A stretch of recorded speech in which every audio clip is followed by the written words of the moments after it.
called a major announcement for next Wednesday in Fargo. Now, if he does announce a run for the White House, he'll be doing it the same day that former Vice President Mike Pence plans to launch his 2024 presidential campaign. Sources say that Pence is expected to kick off the campaign with a video and a speech in Des Moines, Iowa on Wednesday. That's also his 64th birthday. Former New Jersey Governor Chris Christie also set to enter the 2024 presidential race next week on Tuesday in New Hampshire. This will mark the second presidential campaign for Christie, who dropped out of the 2016 race just days before Super Tuesday and endorsed Donald Trump. Christie later emerged as a vocal critic of Trump after the then president refused to concede his loss to Biden and pushed baseless claims of widespread election fraud. New details now emerging on the shooting death of a 16-year-old James Moore last month in South Fargo. 4 people now in custody in connection with what police are calling a drug robbery. Marcus Rexroad, Fabian Scott, and Marcus McEwen are all now facing murder charges. Tommy Trent also accused of conspiracy to deliver marijuana. Police say most of them have criminal histories. Rexroad was charged with driving under revocation earlier this year. Scott was charged with ingesting a controlled substance in 2021, and Trent was charged with disorderly conduct in 2021. In North Dakota, you don't need to be the one who pulls the trigger to be charged with murder. It's considered murder to actively take part in serious offenses like a robbery that then result in the death of someone. New this morning, a crash on I-29 south of Fargo delayed some early morning traffic for a time. It happened near Kindred around 2 o'clock this morning. Troopers say a semi crossed the center line and then sideswiped another truck. Police now say no one was hurt and the damage was minimal. 6:51, let's get a check of your fast track forecast with meteorologist Lisa Green. Good morning, Lisa. Good morning. Looking at conditions today, that would be great for hitting the pool here. We've got hot conditions, but also on the stormy side, kicking off this first day of June, which, by the way, is the first day of meteorological summer. We've certainly been feeling that summer weather well ahead of this, though. And we keep that going. This morning, there are some isolated areas of rain and thunder. Most places on the radar and satellite map here showing quiet conditions, lots of sunshine out there. But then there are these pockets, and one that's affecting the valley right now where we're getting some thunderstorm activity is in the west, over in the Medina area, basically between Jamestown and Medina, seeing a little thunderstorm moving through. And that may move into town, into Jamestown, though these are kind of drifting to the north and east. So we'll continue to watch that, but be aware that you're going to be driving into a downpour, driving along I-94 in that area. And we can actually see that from our view here in Fargo as we're looking westward. You see those dark storm clouds in the distance here on our live camera view. And taking a look at our conditions in Fargo, 66 degrees, mostly sunny skies. Grand Forks in the mid-60s. In Jamestown, so far it's calm. We're at 61 degrees right now, and our warm spot is Fergus Falls at 68. So again, last day of school for a lot of districts in the valley, including Fargo and Grand Forks. And we've got a nice wait out at the bus stop this morning, not too bad at all. But this afternoon, it's going to be hot getting home from school. We're talking about high temperatures in the upper 80s to some low 90s.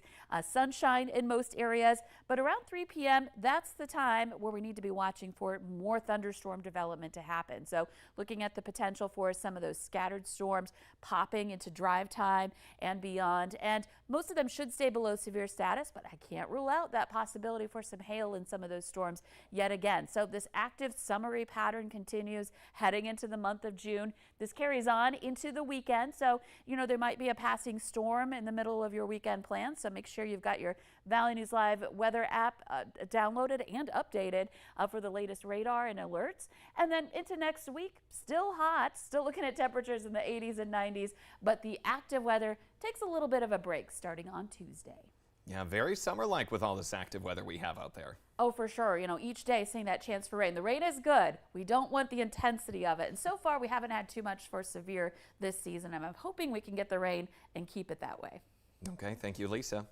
Some roads in Kitson County, Minnesota are blocked now after the derailment of a train carrying hazardous materials. Canadian Pacific says 24 cars on a freight train went off the rails yesterday afternoon. It was near the town of Lancaster. That's about 10 miles south of the Canadian border. Some of the cars are carrying hazardous materials.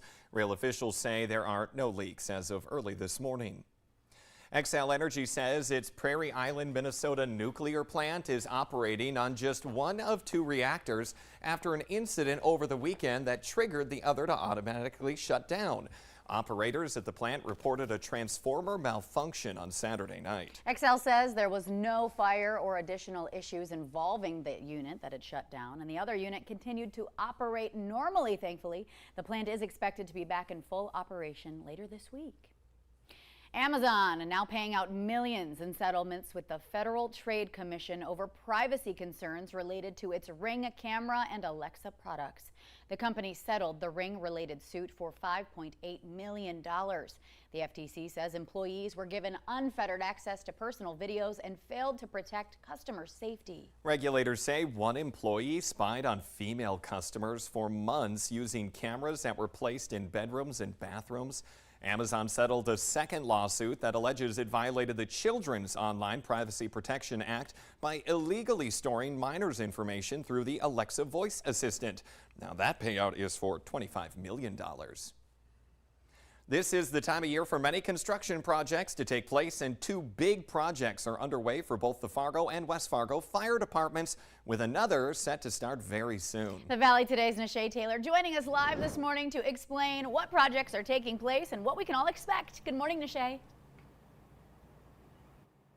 Good morning, Jordan and Ashland. Construction is happening right now as we speak on the new fire station and headquarters for the West Fargo Fire Department, and the project is expected to wrap up within the next 60 days. Now, this new fire station will serve a portion of the community north of I-94 to Main Avenue and the Red River Valley Fairgrounds to the Fargo City line. Now, last year, the fire department responded to more than 2,800 calls for service. Fire Chief Dan Fuller says they are hoping to get response times down for this area with the opening of this new station. We have anywhere from 7 to 8, 9-minute response times in that area, and we're trying to get those down to 5 where they should be. And that ends up influencing our goals of reducing preventable loss of life in the community, reducing fire loss, and just maintaining overall safety. Now, meanwhile, over in Fargo, they are working on upgrading their South Side station.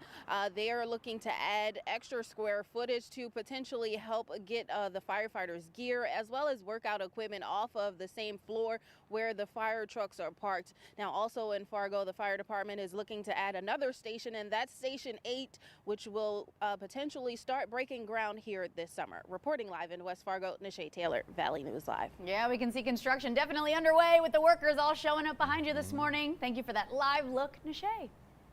All right, everybody, get ready to cuddle up for an outdoor movie event happening in downtown Fargo. It's the Superhero Series at Broadway Square. It kicks off today. The movie's playing every other Thursday throughout our summer.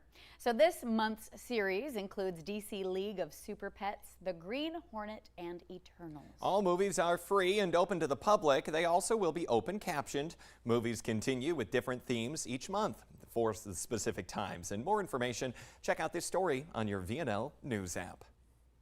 A New Mexico man took matters into his own hands to rescue his cat that was stuck on top of the power pole. Well, you saw it just a few seconds ago there behind us. Maybe we'll go back to it here quickly. Yeah.